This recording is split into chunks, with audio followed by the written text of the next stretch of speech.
રામ રામ, નમસ્કાર. જો આપણો દેશ જોરદાર છે.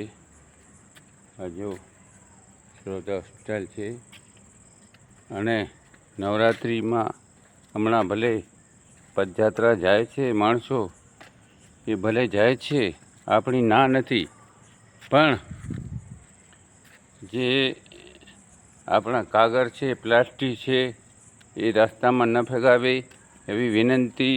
કેમ્પવાળાને પણ વિનંતી અને જે પદયાત્રી જાય છે એ લોકોને પણ વિનંતી. જો ત્યાં પણ ગૌ માતાનું આપણે સેવા કરીએ છીએ અને આ પ્લાસ્ટિક રસ્તામાં પડે તો ગાયો ખાય તો બીમારી થાય. અને જો ગાય માતા છે તો આપણો દેશ છે, જમીન માતા છે. આપણે ગમે એટલા કોમ્પ્યુટર થઈ ગયા છે તો પણ કોમ્પ્યુટરમાં ઘઉં કે બાજરો નહીં થાય, ખેતીમાં જ થશે, જમીનમાં જ થશે. અને દૂધ ગાય બકરી ભેંસમાં જ થશે. ગમે એવા કોમ્પ્યુટર થઈ જાય તો પણ ગાય દૂધ નહીં આવે.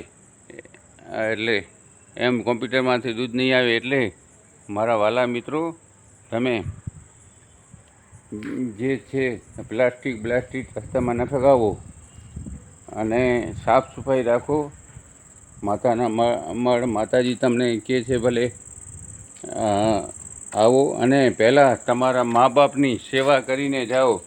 આપણા મા બાપ ભૂખે મરતા હોય ને આપણે માતાનો મળ જઈએ તો એનું કાંઈ અર્થ નથી. કોઈ આપણી મા હશે, આપણે આપશે. આપણી મા છોડીને તમે બીજા પાસે જશો, માતાજી ઉપર જાઓ, પણ આપણા ઘરની સેવા કરીને, આપણા છોકરાની, આપણા ઘરવાળાની કે ઘરવાળીની બધાની સેવા કરીને જાઓ માતાનો મળ. માતા આનંદ કરો, પણ પ્લાસ્ટિક કચરો રસ્તામાં ન ફેંકો. આપણી નમ્ર વિનંતી. મારું નામ દેવચંદ સંઘાર, બિદડા. Phone number 92 253 14 152. જય હિન્દ.